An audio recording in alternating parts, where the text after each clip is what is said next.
ये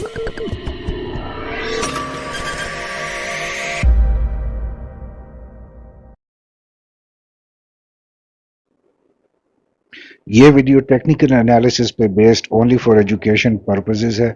इसको किसी भी तरह से बाय सेल कॉल, रिकमेंडेशंस या इंटाइसमेंट नहीं समझना चाहिए। जो डेटा इसमें यूज किया जाता है वो क्लोजिंग प्राइसेस हैं of selective scripts against the dates जो आपको स्क्रीन पे दिखाई जाती हैं।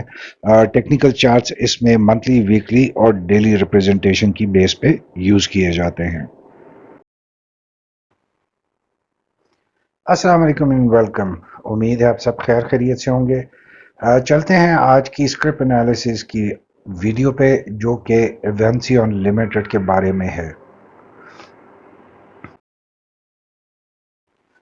एवेंसियन लिमिटेड जिसका स्टॉक एक्सचेंज पे trading sign is AVN was basically founded in 1989 as Innovative Automation and Engineering Limited, IAEL के नाम से ये कंपनी पहले बनी थी और बाद में इसको रीब्रांड करके एवेंसियन का नाम दिया गया। इट्स अ बेसिकली टेक्नोलॉजी की कंपनी है जो कि स्पेशलाइज करती है industrial automation, process control and system integration के अंदर। पाकिस्तान स्टॉक एक्सचेंज पे इसकी लिस्टिंग हुई थी 2014 में।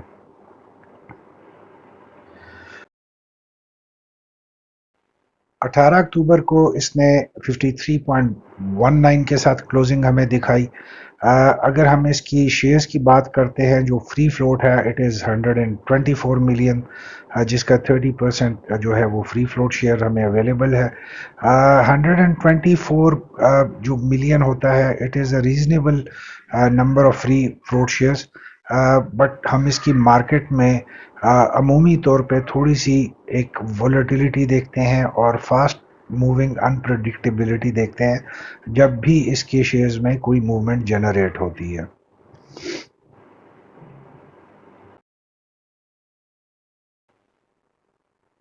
जो इसने लास्ट पे आउट डिक्लेयर किया था वो जो था 31/12/2023 पे के टाइम पीरियड के लिए इसने अनाउंस किया था, जिसमें 10% बोनस और 20% जो है वो डिविडेंड की अनाउंसमेंट की थी। उसके बाद जो है हमने अभी तक इसमें जो डिविडेंड्स है या जो बोनस शेयर्स हैं उसकी हमने अनाउंसमेंट इस तरीके से नहीं देखी। अगर स्ट्रेंथ की हम बात करते हैं तो वेल नोन कंपनी जिसका काफ़ी स्ट्रॉन्ग फंडामेंटल्स हैं। वनरेबिलिटी जैसे हमने पहले जिक्र किया कि जब भी मार्केट में इसके शेयर्स में कोई मूव जनरेट होती है तो उसमें हम काफ़ी ज़्यादा वॉलेटिलिटी देखते हैं और अनप्रेडिक्टेबल मूवमेंट देखते हैं। वेंसियन के जो क्लाइंट्स हैं वो स्पेसिफिक फील्ड्स के हैं या आप इनको कह सकते हैं कि फील्ड स्पेसिफिक हैं जिसमें ये अपनी सर्विसेज प्रोवाइड कर रहे हैं। उनमें ऑयल एंड गैस सेक्टर है, water and waste water sector है, food and beverages sector, transportation और जो है शुगर एंड एथेनॉल के साथ रिलेटेड जो इंडस्ट्रीज़ हैं। बट जो हमने इनका ज़्यादा फोकस देखा है पिछले कुछ अरसे से वो ऑयल एंड गैस सेक्टर में देखा है, जिसकी वजह से हमने इनको थोड़ा सा GCC की तरफ अपने जो वर्किंग है या जो ऑपरेशंस हैं उनको एक्सटेंड करते हुए देखा। जो कुछ अरसे से हमने सुने इनके बारे में खबरें कि इन्होंने पाकिस्तान के अलावा कतर, UAE और सऊदी अरेबिया में अपने ऑपरेशंस का आगाज़ किया, जो कि स्पेसिफिकली ऑयल एंड गैस के सेक्टर से रिलेटेड है। दूसरा जो हमने इनकी सब्सिडरीज के हवाले से है कि उसमें एवेंसियन FZE जो दुबई बेस्ड है, एवेंसियन automation and control WLL Qatar based, इसी तरह से ऑक्टोपस डिजिटल जो पाकिस्तान में हम सब इसको जानते हैं, और एवेंसियन सऊदी फॉर एनर्जी को WLL है। तो आप क्लियरली देख सकते हैं कि जो इसकी सब्सिडरीज भी हैं वो भी ज़्यादातर 3 मुल्कों में ऑयल एंड गैस से रिलेटेड है। इस पे हम आगे जाके बात करेंगे कि जो सब्सिडरीज नॉर्मली जो टेक्नोलॉजी बेस्ड कंपनीज बनाती हैं वो अपने जो प्रॉफिट्स हैं उनको सिक्योर करने के लिए एक तरीका होता है और अपने शेयर होल्डर्स तक ना पहुंचने का एक ज़रिया बनाया जाता है। तो हम देख रहे हैं कि एवेंसियन ने भी वही जो फॉर्मेट है अपनाया हुआ है कि जब ये बड़े कॉन्ट्रैक्ट्स लेती है वो अपने सब्सिडरीज के थ्रू लेती है, जिसकी वजह से جو اس پہ ایک پریشر آتا ہے جو شیئر ہولڈرز کا کہ ان کے ساتھ وہ شیئر کرے پروفٹس، وہ نہیں ہوتا. تو ایونسیون بھی سیم فارمیٹ پہ عمل کرتے ہوئے ہمیں نظر آتا ہے. آلدو کہ اسٹرانگ فائنینشیل پرفارمنس اس نے دکھائی ہے پچھلے کچھ عرصے سے، جہاں پہ اس نے اپنے پروفٹ مارجنز بھی انکریز ہوتے ہوئے دیکھے، اور ہم نے اس میں جو فائنینشیل مینجمنٹ ہے اس کے لحاظ سے بھی پازیٹیو ایکٹیویٹیز جنریٹ ہوتے ہوئے دیکھا. جو ایونسیون ایف زی ای ہے اس نے لیٹلی $16.5 ملین کا جو ہے وہ آئل اینڈ گیس سیکٹر سے ایک پروجیکٹ ایکوائر کیا، جس کے بارے میں ہم نے دیکھا کہ ایونسیون نے بہت پروجیکشن کی اس پروجیکٹ کی، بٹ جیسے ہم نے پہلے ذکر کیا کہ ایک سبسیڈری کی جو ارننگز ہے وہ شیئر ہولڈرز تک نہیں پہنچ پاتی. So definitely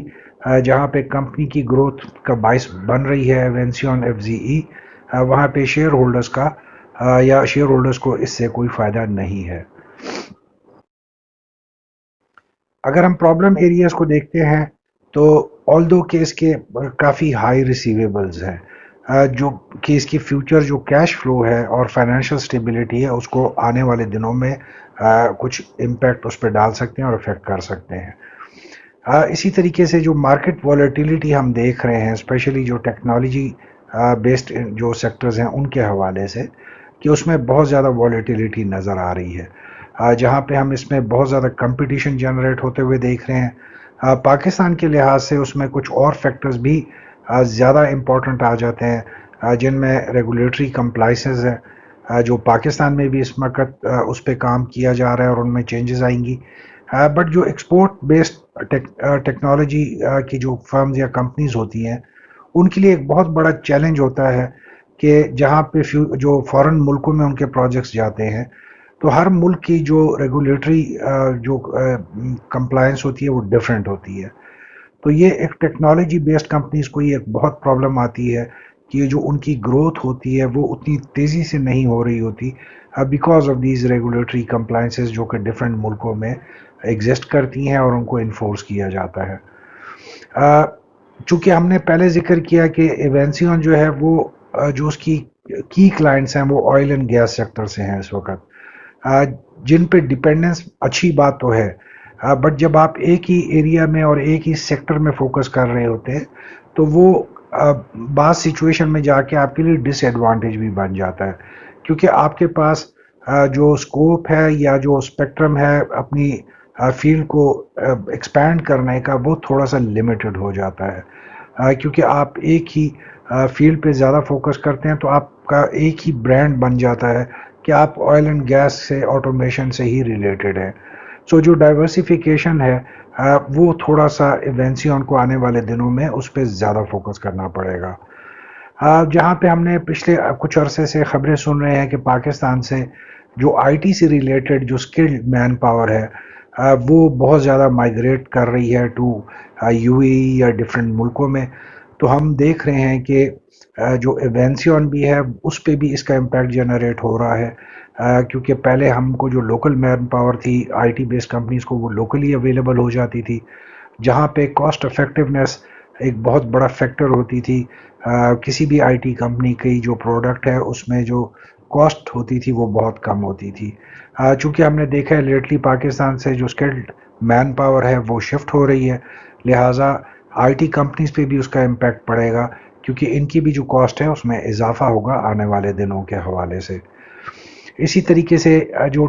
I T based companies ہوتی ہیں ان میں جو ٹیکنالوجیکل ایڈوانسمنٹس ہوتی ہیں ان کے ساتھ لے کر چلنا اور ان کو اسی حساب سے اپنے آپ کو ایوالو کرنا بہت ضروری ہوتا ہے. جہاں پہ یہ ضروری ہوتا ہے وہاں پہ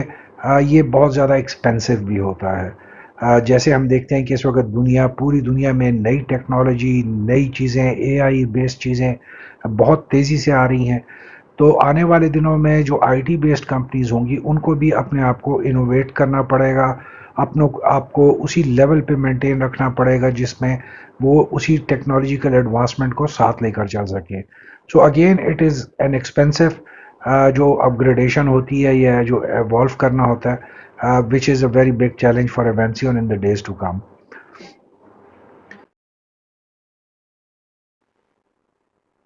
टेक्निकल एवेल्यूएशंस की तरफ आने से पहले जो हमारी बेसिकली टेक्निकल एवेल्यूएशंस होती हैं, ये डेटा होता है फ्रॉम 1 दिसंबर 2023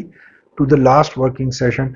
जो स्टॉक एक्सचेंज का होता है, जो इस सूरत में 18 अक्टूबर का है। डे चार्ट में आप क्लियरली देख सकते हैं कि वेंसियन फ्रॉम 1 दिसंबर अगर हम इसकी ट्रेंड लाइन ड्रॉ करते हैं तो it is moving in the sideways, जिसमें ज़्यादा अगर आप देखेंगे थोड़ा सा अभी इसका डाउन ट्रेंड शुरू होने वाला है, जिसमें दो तीन दफ़ा हमने इसको देखा कि डबल टॉप फॉर्मेशन इसने बनाई, लेकिन उसके बाद हम देखते हैं कि इवन ऑन वीकली बेसिस उसमें जो है वो उतनी स्ट्रेंथ हमें नज़र नहीं आई, ऑल्दो कि जो लास्ट वीक की इसकी परफॉर्मेंस है वो पॉजिटिव ट्रेंड के साथ क्लोजिंग इसने दिखाई है। और इस वक्त जो मार्केट की नई रैली चल रही है उसमें एक्सपेक्टेड है कि वेंसियन विल बी ज्वाइनिंग इट, अगर इसमें वॉल्यूम्स जो हैं वो अच्छे जनरेट होना शुरू हो जाएं, जिससे आप देख सकते हैं जब जुलाई के मिड से इसमें अच्छे वॉल्यूम जनरेट शुरू हुए थे तो इसने रेसिप्रोकेट किया था उन वॉल्यूम्स की जनरेशन को, और हमने मार्केट में एक स्ट्रॉन्ग रैली को डेवलप होते हुए देखा था वेंसियंस के शेयर में।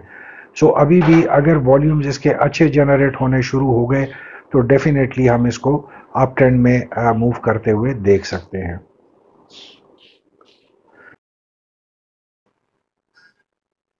मंथली चार्ट पे हमें और भी इसका जो पैटर्न है, मूव पैटर्न, बहुत ज़्यादा वजाहत के साथ नज़र आएगा, ज़्यादा क्लियरली नज़र आएगा,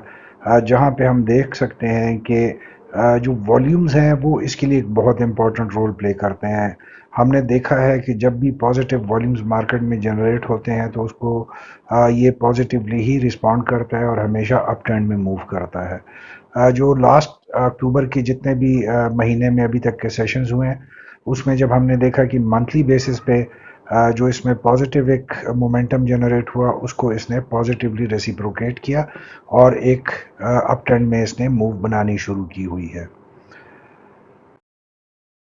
अगर प्राइस क्लोजिंग चार्ट को देखते हैं तो क्लियरली हमें नज़र आता है कि एक तो इसने पिछले 10 महीनों में कोई कंसोलिडेशन का फेज़ नहीं गुजारा, जहां पे हम कह सकें कि वेंसियन के शेयर्स ने कोई करेक्शन का अमल जो है वो देखा हो, जिसमें इसने अपनी प्राइसेस को करेक्ट किया हो या लेवल्स को करेक्ट करने की कोशिश की हो।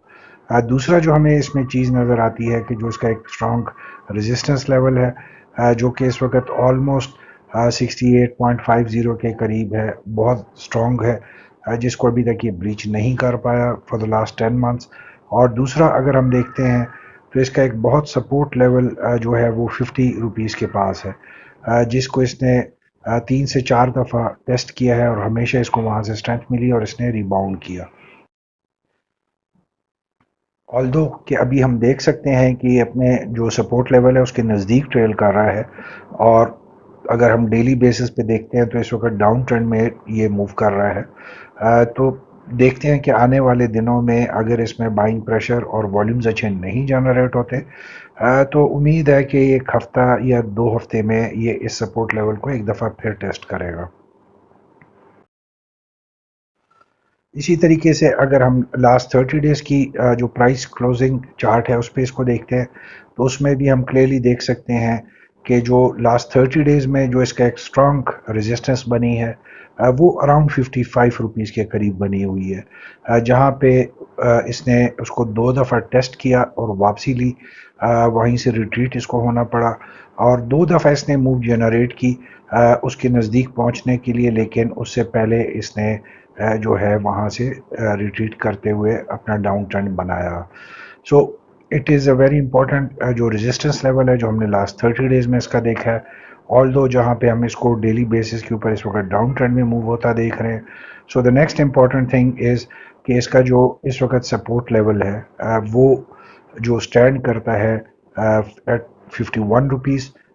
ये उसको तकरीबन उससे इस वक्त कोई 2 रुपए के डिस्टेंस पे है। ये कितने टाइम में उसको अचीव कर लेगा, जहाँ पे हमने जो पिछले 3 सेशंस हैं उसमें इसको 1 रुपए का ड्रॉप लेते हुए देखा है। सो आने वाले दिनों में अगर ये डाउन ट्रेंड को ही फॉलो करता है तो हम देख सकते हैं कि एक हफ्ता या उससे 8 से 9 सेशंस में ये इस सपोर्ट लेवल को टेस्ट कर सकता है। पैराबोलिक चार्ट में आपको सेम चीज़ नज़र आएगी, जहाँ पे इसने जो फाइनल क्लोजिंग दिखाई थी हमें 18 अक्टूबर को, वो अराउंड 53 रुपीज़ के आसपास दिखाई है, जहाँ पे जो लास्ट इसने 56 लेवल के जो प्राइस लेवल है उसको जो टच किया था, वो बनती थी 18 सितंबर को, जो एक महीना पहले। उसके बाद हमने इसको इस प्राइस को दोबारा से टेस्ट करते हुए नहीं देखा और इस वक्त डाउन ट्रेंड में मूव करता हुआ क्लियरली नजर आ रहा है। अगर हम एवेंसियन को कंक्लूड करेंगे तो हम कॉन्फिडेंटली कह सकते हैं कि इसकी एक डाइवर्स क्लाइंट बेस है, जिसमें डिफरेंट फील्ड्स में फोकस करता है, जो थोड़ी सी इसकी स्ट्रेंथ को बढ़ाती है, ज़्यादा इसको सपोर्ट करती है। इसी तरीके से जहाँ पे कंपनी ने अपने फाइनेंशियल रिजल्ट्स जो अनाउंस किए डेटली, उसमें हमने इसको देखा है कि 10 to 15% year on year base पे ग्रोथ दिखा रहा है, which is a very important trajectory for an IT based company. जो कंपनी है वो मेंटेन कर पा रही है इस वक्त तक जो हाई ऑपरेटिंग इसकी प्रॉफिट मार्जिन्स है, बट आने वाले दिनों में जहां पे हम देख रहे हैं कि कंपटीशन स्ट्रांग होता जा रहा है, जहां पे इस वक्त मार्केट में और कंपेटिटर्स जो आ रहे हैं और बहुत स्ट्रांग फुटहोल्ड्स के साथ आ रहे हैं, तो आने वाले दिनों में डेफिनेटली हमें वेंसियन के लिए एक चैलेंजिंग टाइम देख सकते हैं, जहां पे इसको स्टिफ मार्केट रेजिस्टेंस का सामना करना पड़ेगा। इसी तरीके से जो इन्होंने अपना विजन 2025 या जो रोड टू 100 प्लान दिया है, जिसमें बाय द एंड ऑफ 2025 ये $100 मिलियन के लेवल को अचीव करना चाहते हैं, तो देखते हैं उसमें से जो इनके शेयर होल्डर्स हैं उनको कितने परसेंटेज ऑफ प्रॉफिटेबिलिटी ये ट्रांसफ़र कर पाएंगे, which is very important for any company कि जो उसका शेयर होल्डर बेस है वो बहुत ज़्यादा स्ट्रांग हो। हम दुनिया में देखते हैं जितनी बड़ी आईटी बेस्ड कंपनीज हैं, आप एप्पल की एग्जांपल ले लें, निवीडिया की ले लें, माइक्रोसॉफ्ट की ले लें, इस तरह से और भी जो कंपनीज हैं, उनकी जो स्ट्रेंथ होती है जो स्टॉक मार्केट के हवाले से और शेयर के हवाले से, वो it is basically and primarily because कि वो अपने प्रॉफिट मार्जिन्स को अपने शेयर होल्डर्स तक पहुंचाते हैं, जो अनफॉर्चुनेटली पाकिस्तान में हम तकरीबन बहुत सी आईटी कंपनीज को उस फॉर्मेट पे चलते हुए नहीं देखते, जिसकी वजह से हम उनकी सब्सिडरीज में तो इजाफा होता हुआ देखते हैं, बट उनके जो शेयर होल्डर्स हैं उन तक वो बेनिफिट उस तरीके से नहीं पहुंच पाता। अगर हम इसको इन्वेस्टमेंट पॉइंट ऑफ व्यू से डिफाइन करेंगे तो हम इसको शॉर्ट टू मीडियम टर्म के प्लेस कर सकते हैं, जहाँ पे अगर 5 to 7% जो इस वक्त एग्जिस्टिंग लेवल है इससे नीचे अगर आपको अवेलेबिलिटी हो जाए, that will be an ideal zone for investment. इसको लॉन्ग टर्म हम इसलिए नहीं कहेंगे क्योंकि इसकी जो डिविडेंड्स हैं या जो इसकी प्रॉफिटेबिलिटी है फॉर द शेयर होल्डर्स, वो इतनी इम्प्रेसिव ट्रैक रिकॉर्ड नहीं है, जिसके लिए शॉर्ट टर्म ट्रेडिंग के पॉइंट ऑफ व्यू से इट्स अ गुड शेयर, या बहुत ज़्यादा अगर हो तो मीडियम पॉइंट जो मीडियम टर्म है उसके पॉइंट ऑफ व्यू से हम रिकमेंड कर सकते हैं। So with this we come to the end of today's script analysis of Evancion Limited. उम्मीद है आपको आज की वीडियो अच्छी लगेगी। प्लीज़ अपने कमेंट, सजेशन और फीडबैक से हमें ज़रूर आगाह रखें। Thank you very much. Till next time we meet, keep smiling and stay blessed.